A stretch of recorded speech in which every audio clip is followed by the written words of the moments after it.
우리 함께 하나님의 말씀 마태복음 5장 10절에서 12절에 있는 말씀을 함께 보도록 하겠습니다. 마태복음 5장 10절에서 12절에 있는 말씀입니다. 의를 위하여 박해를 받는 자는 복이 있나니 천국이 그들의 것임이라. 나로 말미암아 너희를 욕하고 박해하고 거짓으로 너희를 거슬러 모든 악한 말을 할 때에는 너희에게 복이 있나니 기뻐하고 즐거워하라. 하늘에서 너희의 상이 큼이라. 너희 전에 있던 선지자들도 이같이 박해하였느니라. 아멘. 성도 여러분 안녕하십니까? 안녕하세요. 우리 귀한 또 안식일을 예비하는 이 저녁 함께 만나게 하신 우리 하나님께 감사를 드립니다. 오늘 요한계시록 성경 연구 시간입니다. 그 18번째 시간인데요. 오늘 의를 위하여 박해를 받는다라고 하는 이 이야기가 오늘 본문 성경 구절의 시작입니다. 그런데 왜 이 사람들에게 복이 있겠다라고 설명을 하셨냐면 그 이유는 천국이 그들의 것이기 때문입니다. 왜 예수님을 위하여 핍박을 받게 될까? 왜 마지막 때에 환난의 날을 경험해야 하는 것일까? 그 이유를 오늘은 분명하게 이렇게 설명합니다. 천국이 그들의 것이 될 것이다. 우리 요한계시록을 위한 공부를 위한 기도를 잠시 하도록 하겠습니다. 아버지 하나님, 주께서 6째 인을 떼시는 이 시대에 우리가 어떻게 살아야 할지, 우리가 어떤 신앙을 가져야 할지 깨닫게 하여 주옵소서. 이 시간 하늘의 창고를 열어주셔서 진리의 말씀을 나눠주시고 우리가 예수님의 그리스도의 옷을 입고 이 신앙의 길에서 온전한 순종을 통하여 하나님께 신령과 진정으로 예배드리게 하여 주옵소서. 예수 그리스도의 이름으로 간절히 기도하옵나이다. 아멘. 일반적으로 기독교라고 하는 것은 성경을 믿고 예수님을 구주로 인정하는 사람들을 기독교인이라고 부릅니다. 기독교회를 총 5개로 구분지어서 설명하는데요. 그 첫 번째는 카톨릭이고 두 번째는 개신교입니다. 그리고 이제 세 번째부터는 조금 아시는 단어도 있고 새로운 단어도 있을 텐데요. 정교회 그리고 성공회라고 합니다. 그리고 마지막 5번째 기독교 분파를 곱트교라고 부릅니다. 처음 들어보시는 분들이 많으실 텐데요. 이 곱트교가 왜 처음 듣냐면 이집트에만 있는 기독교를 곱트교라고 부르기 때문입니다. 이집트 안에만 예수님을 믿는 사람들, 도대체 그 사람들은 누구길래 곱트교라고 하는 신앙 안에서 예수님을 위해 충실한 신앙생활을 하고 있을까? 지금 보시는 이 그림은 이집트 수도 카이로의 할렘과 목가담이라고 하는 지역입니다. 이집트의 수도 카이로는 1600만 명이 살고 있는 대단히 큰 도시입니다. 그 중에 우리나라처럼 쓰레기를 분리수거하지 않고 온 쓰레기를 한 번에 갖다 버리는 나라가 이집트인데 그 쓰레기가 한 곳에 집중되어 모이는데 그곳의 이름이 목가담이라는 곳입니다. 제가 왜 이 지역을 설명드리는가? 이 지역은 이집트에 복음을 전한 사람이 바로 마가라고 하는 사실을 기억하셔야 합니다. AD 40년에 처음으로 예수님의 제자 마가가 이집트에 복음을 전하게 되었는데 그 당시 이집트는 기독교가 가장 왕성한 나라 중에 하나가 되었습니다. 그런데 248년 당시 로마 황제의 울타리 안에 이집트도 포함되어 있었기 때문에 당시 기독교를 죽였던 시대에 이집트의 예수 그리스도를 믿었던 사람들마저도 다 죽였던 그 당시에 많은 기독교인들이 죽임을 당했습니다. 그리고 541년에 열린 칼케돈 회의가 이 기독교의 결정적인 분기점이 되는데 지금 우리 교단 안에서 개신교단 안에서도 여러 분파와 지금 설왕설래하는 하나의 교리가 예수 그리스도의 인성 주제입니다. 그런데 이 역사가 반복된다고 했나요? 541년의 칼케돈 회의에서 기독교회가 완전히 예수님의 인생을 부인하기에 이르렀습니다. 그때 한 분파였던 곱티교, 그 사람들은 그것을 인정하지 않아 이단의 분파로 빠지게 되었습니다.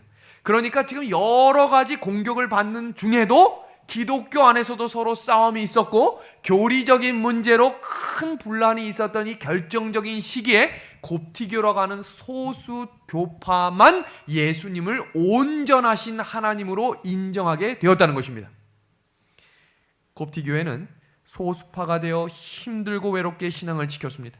그랬던 어느 날 641년에 이슬람의 침공으로 이집트 나라 전역이 모슬렘 국가로 되어버립니다.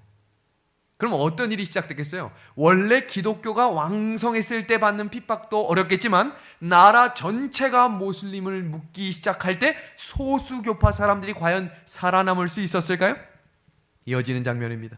이집트 기독교인들은 큰 박해와 핍박을 받았는데 무려 1700여 년의 시간 동안 그 일들을 경험해오고 지금도 경험하고 있다는 사실입니다. 온 동네가 쓰레기로 가득 차 있는 이 동네, 6만여 명이 모여 사는 동네에 3만 5천 명이 곱티교입니다. 그 말은 무슨 말이냐면 이집트인들 속에 곱티교인들은 다 목가담에 모여 사는 것입니다. 그럼 도대체 언제부터 이 사람들이 이 지역에 모여 살았을까? 곱티 기독교인들은 온갖 차별과 유혹을 받으면서 교육도 취업도 결혼도 제대로 할 수 없었습니다. 왜요? 곱티교 신앙 때문입니다. 예수님을 하나님으로 믿는 온전한 믿음을 가졌다는 그 이유 하나만으로 교육도 취업도 결혼도 손해보며 사는 인생을 지금도 살고 있다는 것입니다. 그럼 어쩌다가 목가담 쓰레기 마을에 이들이 모여 살게 되었을까? 누군가가 쓰레기를 치워야 되는데 누가 치우면 좋을까 보다가 가장 신앙하는 사람들 중에 소수교파 곱티교인들은 거기에 나면수부터 자라게 만들자. 그래서 곱티교 사람들은 쓰레기를 만지는 사람으로 인식을 시켜버리기 위해 나라에서 정치적으로 만든 동네가 목가담입니다. 태어나면서부터 쓰레기 취급받는 인생. 그럼 그 인생을 벗어날 수 있는 한 가지 길은 곱티교회를 부인하고 예수 그리스도를 부인하고 다른 동네로 가면 되는 것입니다. 그럼 이 사람들 중에 나는 한번 성공해 보겠다, 나는 한번 돈을 많이 벌어보고 싶다, 나는 좋은 직장을 가져보고 싶다라는 생각을 안 해보고 살았을까요?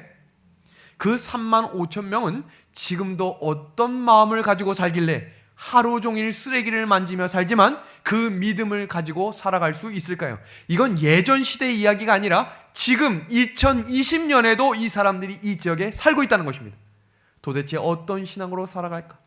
제가 이 사람들의 이야기를 읽으며 깜짝 놀랄 만한 감동적인 이야기를 읽게 되었습니다. 그 장면은 바로 이것이었습니다. 그들이 일주일에 3번 하루 온종일 쓰레기를 치우다가 예배를 드리는 시간이 되면 그들이 가지고 있는 가장 좋은 옷으로 갈아입고 그들 손에 성경을 들고 성경을 때로는 숨기기도 하며 그 믿음의 발걸음을 옮겨가기 시작합니다. 그 자리가 바로 동굴 속 교회입니다. 그 교회에 사람들이 수천 명이 모이며 들어가는 입구에 가장 큰 돌비석에 쓰여 있는 단어는 바로 아멘 come Lord Jesus입니다. 이 단어의 뜻은 아멘 주 예수여 오시옵소서입니다.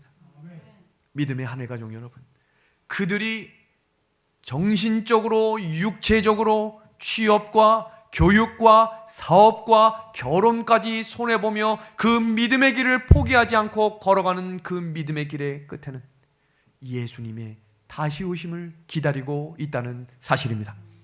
지금 우리가 겪고 있는 손해가 얼마나 큰지 저는 알지 못하지만 각자 개인마다 다를 수 있지만 지금 이 곱티교회의 온전한 신앙을 가지고 걸어가는 이 믿음의 의를 위해 박해를 받는 그 자리가 결국 소수의 남은 무리의 자리가 될 것을 믿습니다. 그 일들을 지금 바로 준비하며 걸어갈 수 있는 믿음의 시간이 되기를 간절히 예수님의 이름으로 소망합니다. 그 이야기가 바로 7인을 뗄 때에 일어나는 사건들이었습니다.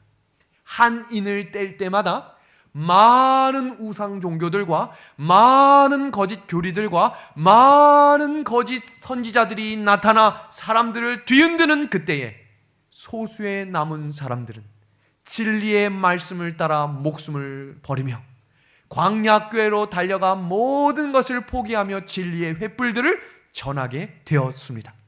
그 이야기가 예수님의 초림 죗값집을 이후에 이 지구를 다시 찾으시기 위해 재림하시는 순간까지 하나님의 말씀을 불순종하여 살아가는 사람들에게 내려지는 재난과 고난의 역사 속에서 하나님의 참 백성을 찾으시고 구원하시는 역사가 그려지는 이야기가 계시록 6장에서 7장에 나오는 이야기입니다. 제가 오늘 우리 교회 소식란에 오늘 저녁 예배를 드리시는 분들은 지난주 말씀을 청취하고 오시면 도움이 되겠습니다 라고 부탁의 글을 올렸었는데요, 오늘 이야기는 첫째인, 둘째인, 셋째인이 떼어지고 난 이후에 넷째인부터 시작되는 이야기입니다. 그러면 그 인이 떼어지는 장면은 시대별 7교회와 그 시대가 동일하다라고 설명을 드렸습니다. 그래서 첫째 인은 에베소 교회, 둘째 인은 서모나 교회, 셋째 인은 버가모 교회, 오늘 우리가 함께 공부하게 될 넷째 인과 다섯째 인은 두아디라와 사대교회 시대에 있는 그 시대의 역사적 사건과 동일한 일들이 두 번 반복해서 이루어지는 이야기가 7교회와 7인의 장면이라는 것입니다. 그러면 이 인이 떼어진다라고 하는 것이 무엇인가? 이 인이라고 하는 단어는 4+3이라고 하는 히브리 공식이 적용되는 것인데, 동서남북과 삼위일체 하나님이 움직이신다라고 해서 7이라고 하는 숫자를 히브리 사상에 많이 쓰는 것입니다. 그래서 7째 인, 7째 나팔, 7교회가 그렇게 탄생한 것입니다. 마찬가지로 이 7인도 첫째인, 둘째인, 셋째인, 넷째인에서는 말이 등장합니다. 그리고 나머지 5째인부터 7째인까지는 말이 등장하지 않고 4+3의 형식이 이루어지는 장면이 계시록 6장의 이야기입니다. 그러면 이 인이 떼어질 때 나타나는 이 장면은 넷째인까지는 공통적으로 되어지는데, 첫째인부터 넷째인이 떼어질 때마다 말이 등장합니다. 그럼 그 말은 무엇을 의미하는가? 그 말의 색깔은 그 교회의 영적 상태를 말하는 것입니다. 그리고 말을 탄 자가 있는데 그 시대 교회를 인도하는 세력을 말한다라고 설명드렸었습니다. 그러면 혹시 방송을 못 보고 오신 분들을 위해서 지난 시간의 말씀을 3분 정도 복습해 드리겠습니다. 첫 번째 인입니다. 개요를 보시면 AD 31년부터 100년이니까 에베소 교회와 동일한 시대겠죠. 계시록 6장 1절부터 2절까지 나오는데, 말은 뭐를 의미한다고 제가 설명드렸죠? 말, 그 시대의 영적 상태. 그 말을 탄 사람은 뭘 상징한다고 그랬죠? 그 사람이 그 시대의 지도자다라고 설명을 드렸습니다. 여기 보시면 첫째인이 떼지고 나온 말은 무슨 색이었습니까? 흰말이었습니다. 당시 흰말은 승리, 활을 가졌고 면류관을 쓴 예수님을 상징한다라고 설명을 드렸죠. 교회의 영적 순결과 승리의 교회, 여러 가지 유혹이 찾아왔지만 예수 그리스도를 부활하심을 믿고 승천하는 것을 목격한 사도들이 그 시대에 목숨을 걸고 전파했던 교회가 에베소 교회 시대였습니다. 두 번째는 둘째인입니다. 붉은 말입니다. 붉은 말, 그 당시의 영적 상태는 무엇인가? 흰 말이 붉은 말이 되었다는 것은 피로 물들어졌다는 거예요. 완전히 피로 물들어진 시대에 그 말에 탄 사람은 사탄이었습니다. 그 사탄이 뭘 제하러 왔다고 되어 있어요? 화평을 제하러 왔다라고 이야기하며 박해와 타락의 징조들이 일어나는 시간이 둘째인이었습니다. 셋째인은 검은 말이었습니다. 검은 말이 상징하는 것은 패배, 죽음, 타락을 상징하는 것이었습니다. 검은 말이 가지고 있었던 저울, 제가 다니엘 5장에 나오는 벨사살도 너는 어디에 비추어 부족하다라고 하는 설명을 했었죠. 저울의 제본이 너는 부족하다. 그 시대에는 세속화의 영적 기근과 많은 양식은 있는 듯하지만 먹어도 배고픈 시대를 상징한다라고 설명을 드렸었습니다. 그리고 오늘 우리가 살피게 될 넷째 인을 잠시 살피면 청황색 말이 등장합니다. 영적 사망의 상태인데 그 그림을 잠시 보시면 흰 말과 붉은 말과 검은 말과 청황색 말입니다. 그럼 청황색 말은 무엇을 의미하는 것일까? 계시록 6장 7절에서 8절에 있는 말씀을 같이 보겠습니다. 넷째 인을 떼실 때에 내가 넷째 생물의 음성을 들으니 말하되 오라 하기로 내가 봄에 청황색 말이 나오는데 그 탄 자의 이름은 뭐라고 되어 있어요? 사망이고 음부가 그 뒤를 따랐다라고 이야기합니다. 그들의 땅의 4분의 1이 뭘 얻었다고 되어 있어요? 권세를 얻었다라고 되어 있는데 이 권세를 얻어서 땅이 어떻게 됐어요? 검과 흉년과 사망과 땅의 짐승들로부터 뭐 했다고 되어 있어요? 죽이더라라고 되어 있습니다. 어려운 것 같지만 하나하나씩 해석하시면서 들으면 이 이야기가 어느 교회 시대하고 연결된다고 생각하셔야 되냐면 두아디라입니다. 두아디라 시대는 종교개혁이 일어나기 바로 전 시대니까 무려 1000여년의 시간 동안 가장 큰 박해와 핍박이 있었던 시기였습니다. 그것을 이해하시면서 보겠습니다. 청황색은 청색과 황색이 섞인 색인데 식물이 햇빛을 보지 못해 죽어가는 색을 상징할 때 청황색이라고 하고, 또 한 가지는 사람이 죽으면 핏빛이 사라지고 난 다음의 색이 청황색입니다. 그러니까 청황색은 이미 죽은 지 시간이 어떻게 된 거예요? 조금 지난 때입니다. 검은 말은 죽음 바로 직후를 의미한다면 죽은 다음에 시간이 조금 지난 그 색을 청황색이라고 표현하는 것입니다. 4분의 1이라고 하는 것은 성경의 3분의 1 또는 4분의 1은 영향력을 끼치는 큰 수를 의미하는 수입니다. 그래서 여기서 4분의 1이라고 하는 것은 거대한 규모의 영향력을 끼치고 있다라는 것을 의미합니다. 그러면 말탄자가 칼로써 죽이고 말씀의 흉년으로 죽이고 영적으로 죽었다라고 하는 것을 의미하는 것입니다. 자, 같이 보겠습니다. 청황색 말이 나오는데 그 탄자의 이름이 사망이니 그 다음에 어떻게 되어 있어요? 음부가 그 뒤를 따랐다라고 하는 말은 실제로도 죽는 사람이 많았고 영적으로 죽은 사람들이 많아졌던 시대가 두아디라 넷째인이 떼어지고 난 시대의 이야기다라는 것을 의미하는 것입니다. 기독교의 역사 속에서 가장 많은 교리와 진리가 짓밟히게 됐던 넷째인의 시대. 넷째인 시대에는 두 교회가 등장합니다. 그 첫 번째 교회는 카톨릭 교단의 교회들이며 두 번째는 깊은 산 계곡의 광야교회입니다. 셋째인까지의 시대는 나라가 교회를 핍박했어요. 근데 넷째인부터는 교회가 교회를 핍박합니다. 여기서 중요한 사실은 나라가 교회를 핍박할 때는 잘 모르는 부분이 있기 때문에 어떻게 건드려야 더 힘든지 모를 수 있어요.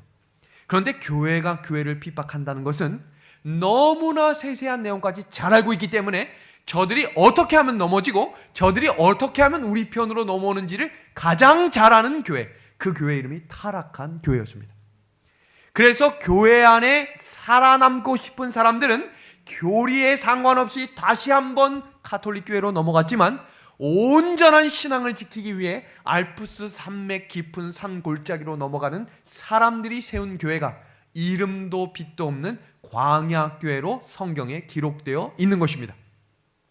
그럼 이 당시에 도대체 어떤 교리들이 변질됐고 어떤 일들이 자행됐는지를 살펴보면 그 당시에 교회 안에 남아있던 사람들이 교회를 어떻게 거짓 교리와 거짓 계명으로 짓밟았는지를 알 수 있습니다.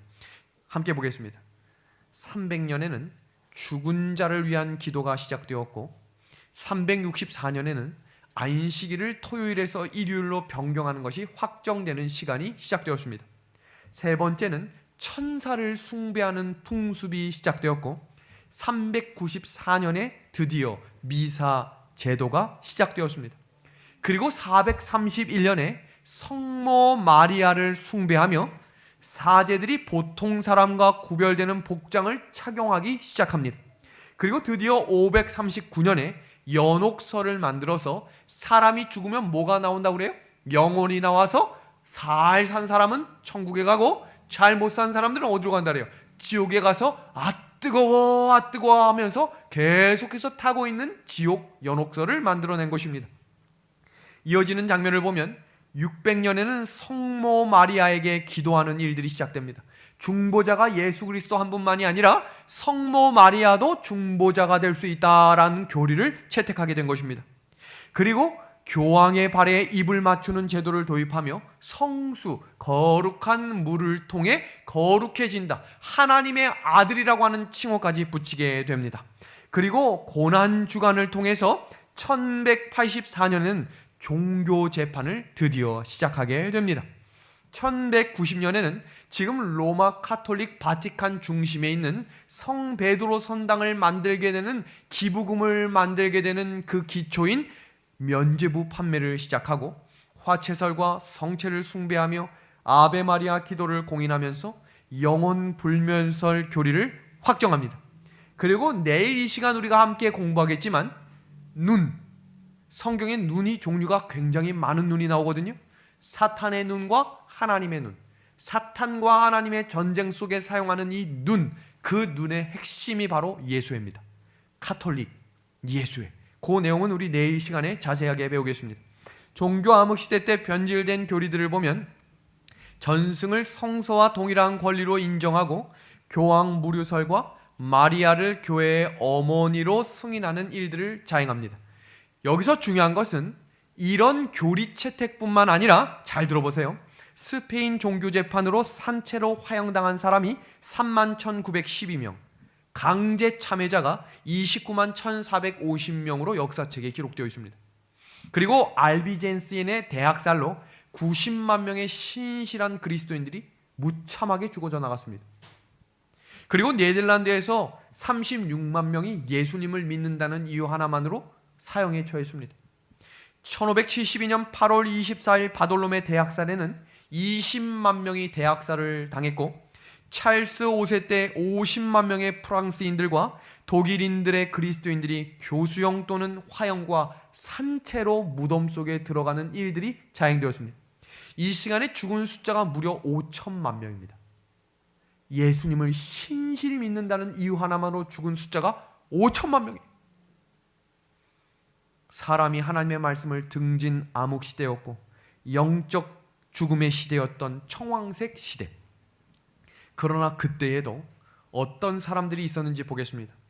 교황의 관세가 긴 세월 동안 채상권을 잡고 있는 동안 이 세상은 암흑으로 덮여 있었지만 진리의 빛이 완전히 소멸된 것은 아니다. 어느 시대든지 하나님의 증인들, 곧 그리스도께서 하나님과 사람 사이의 유일한 중보자이심을 확실히 믿고 성경을 인생의 유일한 지침으로 삼고 제7일 안식일을 거룩히 구별하여 지키는 증인들이 있었다. 그들은, 우리 한번 같이 읽어주시겠습니까? 그들은 시작. 그들은 성경을 신앙의 유일한 표준으로 생각하고 성경에 있는 진리의 대부분을 고수했다. 그들은 하나님의 율법의 불변성을 믿고 10계명 중에 넷째 계명 안식일을 지켰다. 여기까지입니다. 이러한 믿음과 생활을 유지해온 교회들이 중앙아프리카와 아시아의 아르메니아 족속들 사이에도 있었다. 교황의 권세에 저항한 자들 중에 왈덴스인들이 최선봉에 섰다라고 이야기했습니다. 여기 보시면 영감의 글에 이렇게 되어 있습니다. 그들이 숨어서 예배드렸던 장소가 바로 이 산입니다. 첩첩산중. 그냥 뒷동산이 아니에요. 우리가 그냥 갈 수 있는 봉이산이나 저기 문배마을 정도의 산이 아니라 첩첩산중입니다. 많은 핍박들을 피해 도망쳤던 그 교회에 세워졌던 광약교회는 어떤 교회인지 같이 보겠습니다. 첩첩이 쌓인 산악들의 높은 성체들은 여러 세기를 통하여 박해를 받고 압박을 받은 사람들의 피난처가 되었다. 왈덴스인들은 거기서 은신처를 얻었다. 이곳에서 중세기의 암흑을 뚫고 진리의 횃불이 계속하여 타올랐다. 이곳에서 천여 년 동안 진리의 증인들은 옛적부터 물려받은 믿음을 지켜왔다. 아멘이죠? 대단한 하나님의 사람들이었습니다. 근데 이 사람들은 소수였다는 것입니다. 투아디라 교회를 설명하며 계시록 2장 19절에 그 교회에 대해 이렇게 소개하고 있습니다.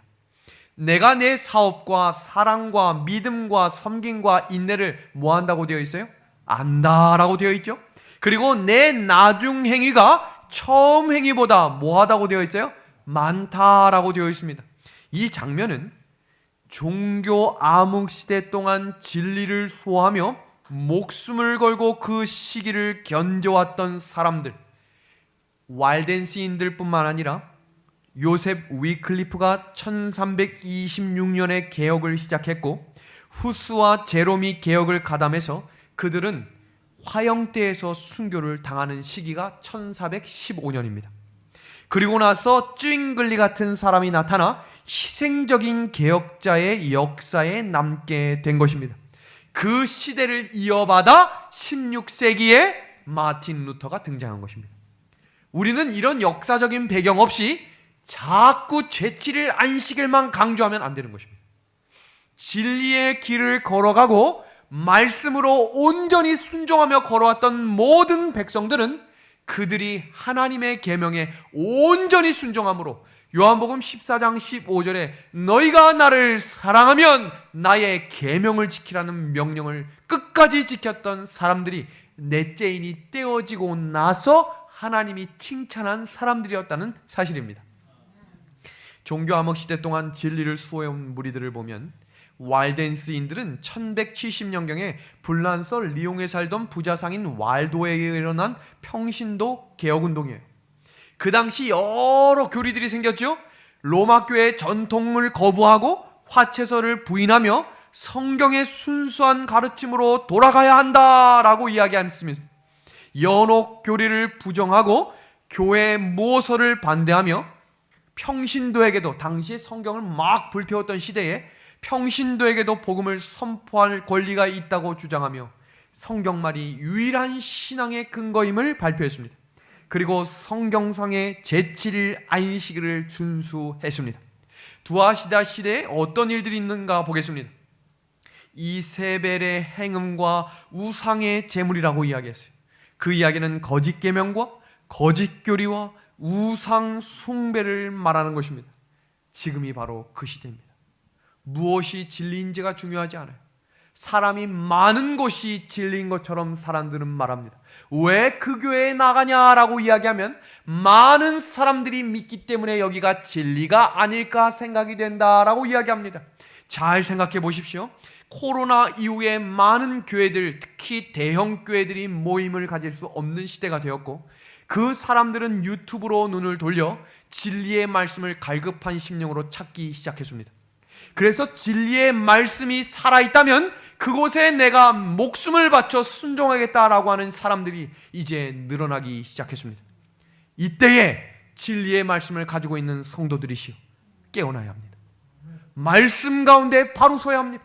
하나님이 주신 온전한 말씀을 순종할 수 있는 믿음을 달라고 기도해야 하는 것입니다. 그 당시에 누가 진짜 하나님의 종이었을까? 구약시대에 아왕과 이세벨에게 엘리야가 하나님의 말씀을 전했던 것처럼 넷째인이 떼어졌던 두아디라 시대에도 엘리야의 정신을 가지고 설교하는 사람들이 하나님의 신실한 종이었다는 사실을 기억하십시오. 입을 가지고 침묵하고 있는 것이 진리를 증거하는 것이 아니라 회개하는 것, 회개하고 천국이 가까웠다고 증거하는 것이 하나님이 우리에게 맡겨주신 사명이라는 것을 기억하십시오. 마태복음 24장에 마지막 시대의 온전한 징조의 끝은 이 천국 복음이 온 세상에 전파되리니 그제야 뭐가 오겠다 그랬죠? 끝이 오겠다고 약속하셨습니다. 그 약속의 말씀을 우리가 신실히 전할 수 있을까요? 그 말씀을 계시록 2장 18절에는 그 일을 눈에 불꽃 같고 발이 빛난 주석 같은 하나님의 아들이 함께 해주시겠다고 약속하셨습니다. 신실한 하나님. 여기 보시면 출애굽 시대에 그들이 배도할 때가 있었고 하나님께 불평을 하며 불만을 토로할 때가 있었습니다. 그런데 여기를 보십시오. 그들의 긴 여행 기간 동안 내내 심지어 그들이 불충성할 때라도 구름 기둥이 이스라엘과 함께 있다는 사실은 하나님이 그리스도인의 전 생애를 통해 그를 쉽게 버리지 않을 것이라는 보증이 된다. 생애의 어떤 경험 가운데에서도 하나님은 떠나지 않는다. 우리 이어지는 구절 한번 같이 읽어볼까요? 그분은 시작. 그분은 기쁨과 성공의 밝은 낮뿐만 아니라 고통과 실망의 가장 어두운 밤에도 함께 한다. 믿음의 하늘 가족 여러분, 지금 이 시대는 여섯째 인이 띄어지는 시대입니다. 첫째 인부터 계속해서 띄어질 때마다 그 고통과 핍박은 점점 심해졌습니다. 그러나 그때에 수많은 사람들이 배도했지만 여전히 말씀 가운데 목숨을 걸고 충성했던 신실한 왈덴스인들과 같은 사람들이 하나님의 말씀을 붙들고 전진했다는 사실은 오늘 이 시간 말씀을 듣고 있는 우리도 그 발걸음을 멈추지 말고 계속해서 예수님을 바라봄으로 전진해야 한다는 하나님의 음성을 듣는 이 귀한 시간이 되기를 간절히 소망합니다. 이제 넷째 인이 띄어졌습니다. 그 장면을 함께 공부했습니다. 이제 말들의 시대는 끝났고 다섯째 인부터는 이 말들 대신 제단 아래 있는 영혼이 등장합니다. 도대체 이 영혼들은 누구길래 신원하며 탄원하고 그 제단 앞에 모여 있을까? 종교개혁과 그 시간에 순교한 사람들의 장면이 시작됩니다. 그리고 여섯째 인은 1798년, 점이 아니라고 했습니다. 마지막 때, 다니엘 12장에 나오는 마지막 때가 되면 그 인봉을 풀라라고 하는 그 시간은 그 점이 아니라 기간이라고 설명드렸어요. 그래서 1798년부터 예수님의 재림 때까지를 여섯째 인시대라고 부르는 것입니다. 그럼 이 시대 때에는 재림의 징조와 진노의 날이 일어날 것인데 그때 일어나는 운동이 바로 재림운동입니다.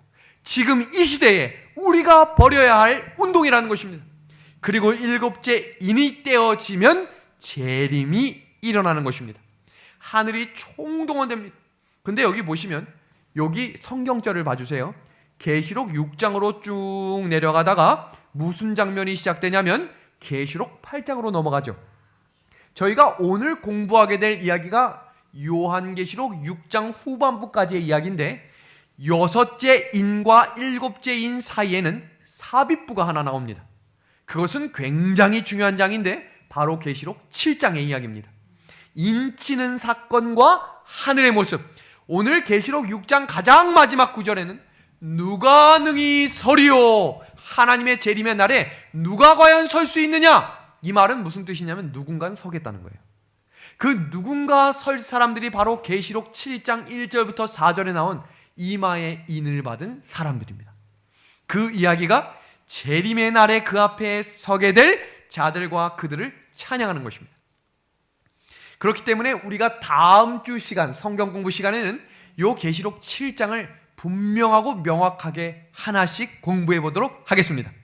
그러면 다섯째 인이 띄어지는 장면으로 같이 들어가기에 앞서서 종교개혁 시대의 역사적 배경을 함께 공부해 보겠습니다.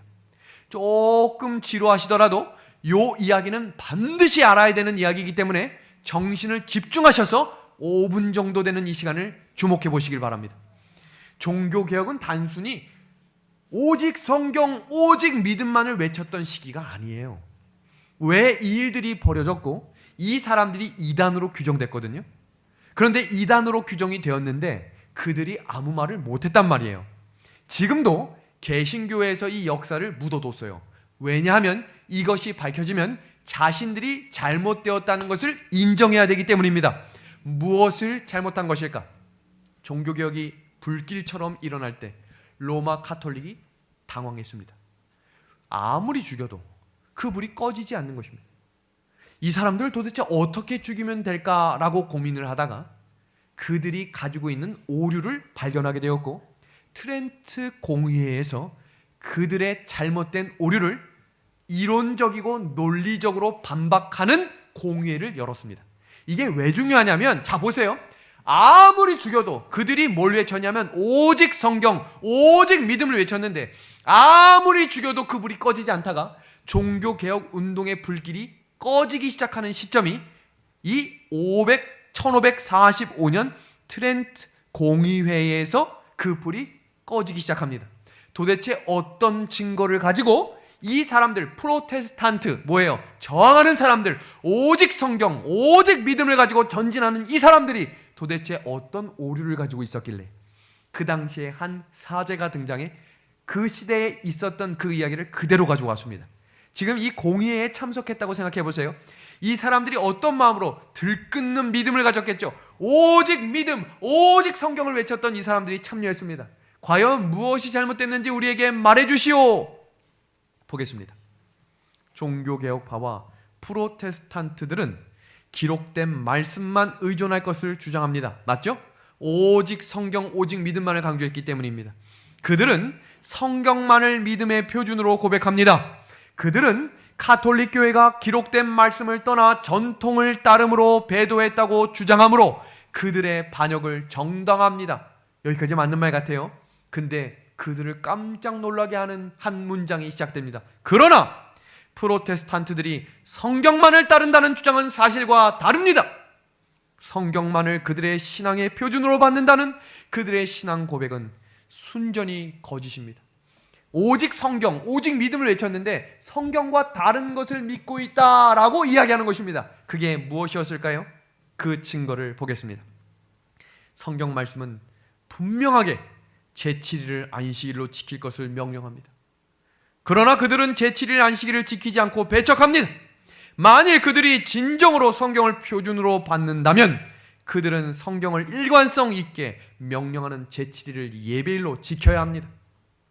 그러나 그들은 기록된 말씀이 명하는 안식일 준수를 거부할 뿐만 아니라 가톨릭과 세운 전통 외에는 근거가 없는 일요일을 채택해서 그날을 지키고 있습니다. 그러므로 오직 성경만을 표준으로 삼는다는 그들의 주장은 부당합니다. 그리고 이어지는 장면이 충격적입니다. 그러므로 가톨릭 교회가 갖고 있는 성경과 전통을 함께 받드는 교리는 필수적입니다. 실제에 있어서 프로테스탄트들도 가톨릭 기준을 따라오고 있습니다. 결국 트렌트 공의회는 프로테스탄트들, 종교개혁자들을 이단으로 규정했고 가톨릭 교회의 종교개혁 운동을 거룩한 도전에 대항하는 불법 저항 운동으로 공의회에서 규정합니다. 그래서 그 불이 꺼져가기 시작하는 것입니다. 그리고 지금도 개신교에서는 이 사실을 숨기고 있습니다. 개신교회는 교황에 저항하는 프로테스탄트 정신을 이어갈 것인지 아니면 포기할 것인지를 결정해야 합니다. 그러나 우리에게 희망이 있는 한 가지 이유는 세월이 흐르고 교파가 분열되었을지라도 하나님의 진리를 붙들고 전진하는 성경대로 따라가는 남은 무리들이 있기 때문입니다.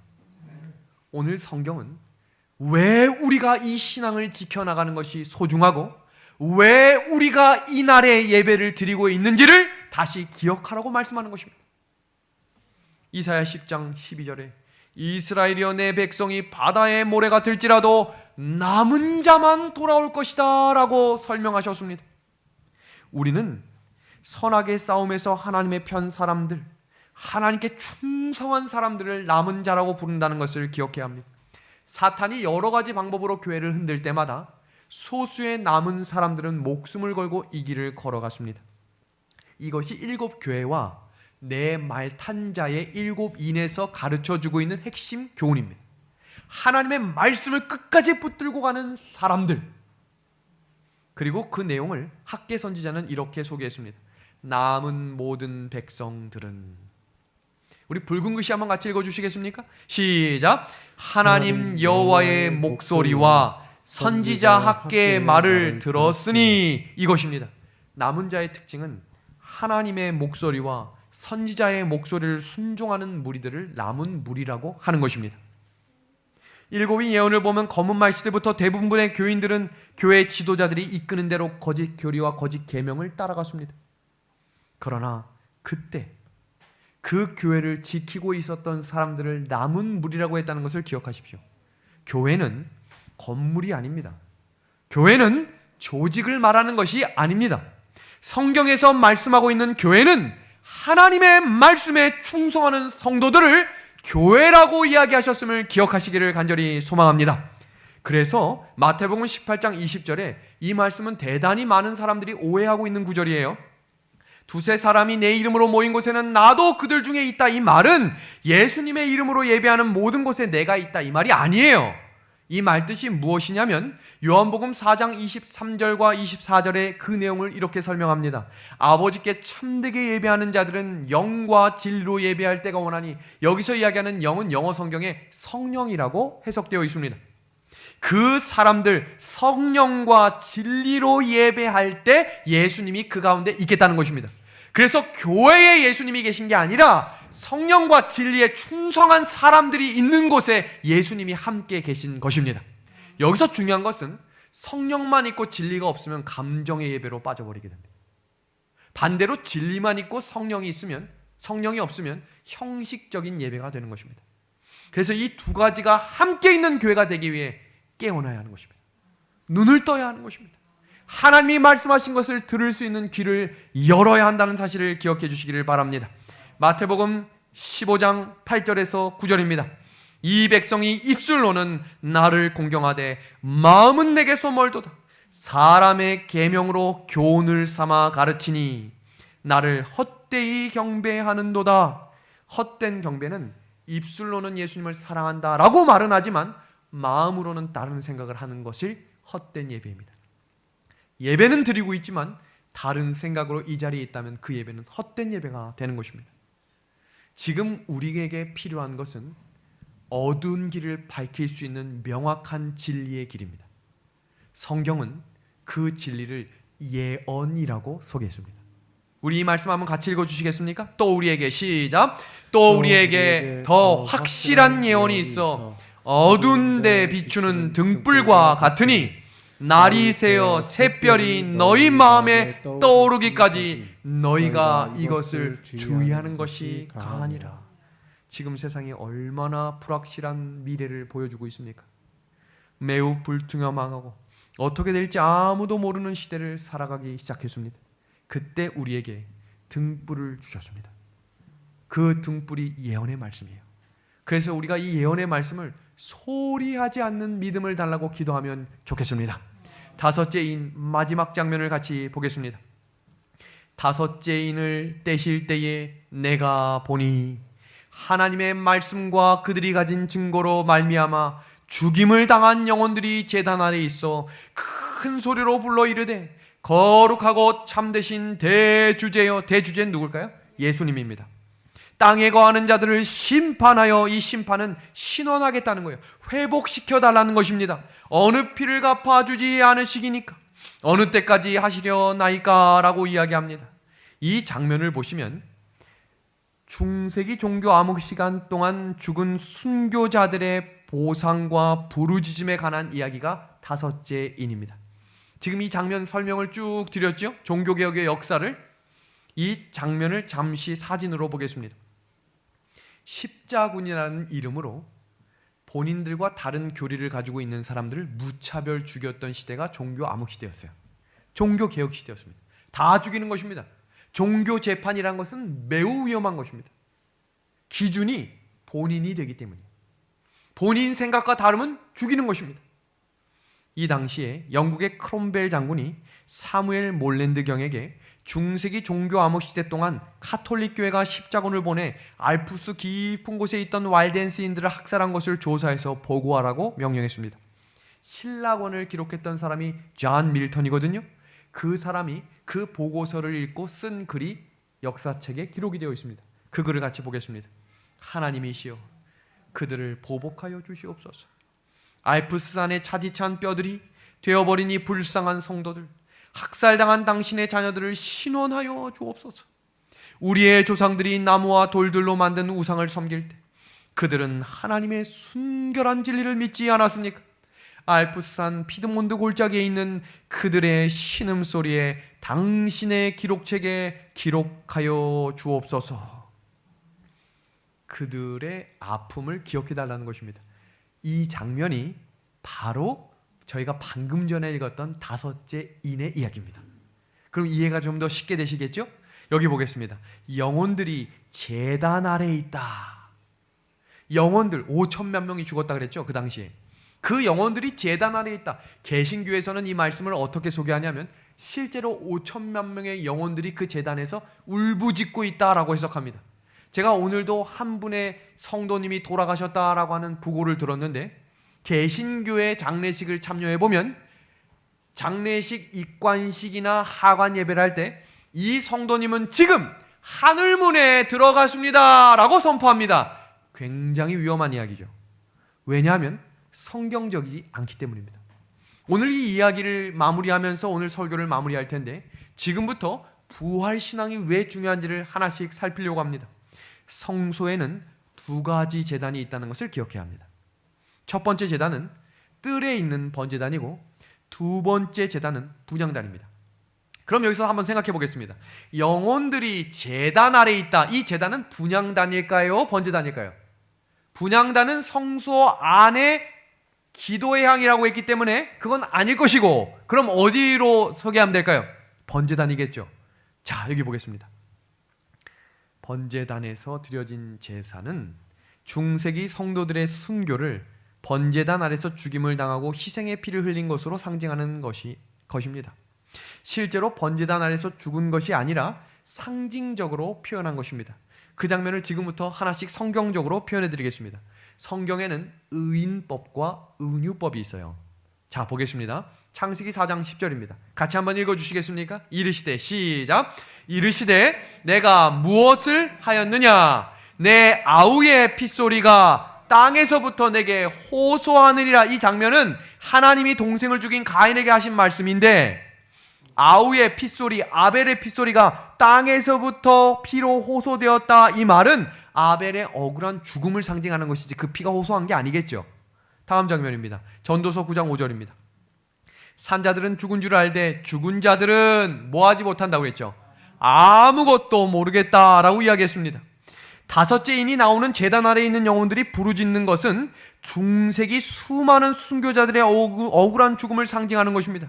그 이유는 죽은 자들은 아무것도 모르기 때문입니다. 다음 구절입니다. 시편 6편 5절입니다. 사망 중에서는 주를 기억하는 일이 없사오니 수월에서 주께 감사할 자가 누구리까? 라고 이야기합니다. 한 구절 더 보겠습니다. 시편 146편 4절입니다. 그의 호흡이 끊어지면 흙으로 돌아가서 그날에 그의 생각이 뭐 하겠다 그랬어요? 소멸하겠다라고 이야기했습니다. 사람이 죽으면 그 생각 자체를 할 수 없다는 것입니다. 성경은 사람이 죽으면 아무것도 할 수 없고 생각도 할 수 없고 아무것도 할 수 없다 그랬어요. 그러니까 그 해석을 죽은 영혼들이 그 제단에서 울부짖는다라고 표현하면 성경적이지 않은 것이 되는 것입니다. 그걸 생각해 보세요. 그 제단 앞에서 5천만 명이 부르짖으면 그 제단에 누가 설 수 있을까요? 이 장면을 감리교회 주석가 아담 클라크 박사는 이렇게 주석했습니다. 요한은 상징적인 계시 가운데 제단을 보았다. 제단 아래에 있는 영혼들은 하나님의 말씀 때문에 순교를 당한 성도들로서 우상 숭배와 미신적인 거짓 가르침 때문에 희생당한 자들을 표상한다. 왜냐하면 이 제단은 지구 이 땅에 있는 것을 말하는 것이지 하늘에 있는 제단을 말하는 것이 아니다. 상징적이라는 것입니다. 한 장면 더 봅니다. 계시록 6장 11절의 다섯째인 마지막 장면을 이렇게 설명합니다. 각각 그들에게 흰 두루마기를 주시며 성경의 흰 두루마기를 번역을 다음과 같이 했습니다. 희생을 당한 것을 말하는 것이며 성경에서 흰 두루마기, 흰옷, 흰 세마포는 모든 순결과 승리와 구원을 상징하는 의의 옷이다 그랬습니다. 그 다음 붉은 글씨 한번 같이 읽어주시겠습니까? 시작. 아직 잠시 동안 쉬되라고 이야기했습니다. 의인이 죽으면 개신교에서 영혼이 빠져나가서 지금 하늘에 있는데 왜 잠시 쉬어야 될까요? 그것은 잘못된 해석이에요. 왜냐하면 지금 흰 두루마기를 받았지만 성경에 아직 잠시 뭐라고 되어 있죠? 쉬라고 이야기했습니다. 그 해석은 히브리 11장 39절에 다음과 같이 되어 있어요. 이 사람들은 다 믿음으로 말미암아 증거를 받았으나 약속된 것을 뭐하지 못했다고 되었어요? 받지 못했다 그랬죠. 지금 이 믿음의 사람들은 아브라함, 이삭, 야곱, 성경에 나오는 모든 믿음의 사람들입니다. 그들은 흰 두루마기는 받았어요. 그러나 아직 약속된 보상인 하늘나라는 가지 못했다는 것입니다. 이어지는 장면 사도행전 2장 29절과 34절입니다. 다윗은 하늘에 올라가지 못하였으니 라고 되어 있습니다. 이 장면은 믿음의 조상 다윗도 하나님의 마음에 합한 사람으로 믿음의 보증을 받았어요. 그러나 약속된 것은 아직 뭐하지 못했다는 거예요? 받지 못했다는 것입니다. 이것이 바로 부활신앙입니다. 예수님이 다시 오셔야지만 그 약속된 것을 보상받는 믿음의 성도들이 되겠다는 것입니다. 그래서 계시록 6장 11절 마지막 구절에는 그 수가 차기까지 하라라고 이야기한 것입니다. 이 이야기는 죽어야 할 숫자가 정해져 있기 때문에 앞으로 더 많이 죽어야 한다는 것이 아닙니다. 그 의미는 하나님과 사탄 사이의 전쟁의 관점에서 봐야 하는데, 중요한 사실은 지금 그 일이 진행되고 있는 여섯째 인시대에 우리가 살아가고 있다는 것입니다. 저희가 다음 시간에 공부하게 된 이 여섯째 인은 지금 이 시대를 살아가는 우리에게 하는 말씀입니다. 지금 이 시대에 인이 띄워져서 지금 환난과 핍박과 곤고한 일들이 몰려닥쳐 올 것인데, 지금 우리에게 지금 이 다섯째 인이 띄어질 때까지 마지막 순간까지 말씀을 바로 잡고 그 길을 걸어갔던 믿음의 발걸음을 이어가 달라고 요청하고 계신 것입니다. 나의 영적 생활을 점검해 보시길 바랍니다. 삶의 어려운 일들이 계속되고 있진 않으신가요? 마음이 세상 일에 자꾸 빼앗기고 계시진 않으신가요? 걱정과 근심과 불평과 불만이 점점 커지고 계시진 않으신가요? 하나님의 눈보다 사람의 눈이 신경 쓰이지는 않으신가요? 성경을 읽고 기도하는 하나님과의 개인적인 교제 시간이 줄어들거나 아예 시간을 내지 못하고 계시지는 않으신가요? 성경은 흰옷을 입기 위해 말씀을 읽어야 하고, 입고 있는 흰옷을 더럽혀지지 않기 위해 말씀을 읽어야 한다고 우리에게 호소하고 있습니다. 성경에서 옷을 입는다는 것은 정신과 사상을 입는 것입니다. 그러므로 이 구절을 읽고 오늘 말씀 마칩니다. 같이 읽겠습니다. 시작. 그리스도의 의의 옷을 입는다는 것은 그리스도의 정신과 마음을 입는 것입니다. 믿음의 하늘 가족 여러분, 너희 마음에 이 마음을 품으라. 곧 그리스도 예수의 마음이라고 말씀하신 의의 옷을 입는 귀한 예비일이 되셔서 하나님께서 우리를 증인 삼아 주심을, 그 증인에 설 수 있는 하나님의 인을 맞는 우리 믿음의 하늘 가족들이 되기를 바라며 오늘 저녁 성경 연구를 마치도록 하겠습니다.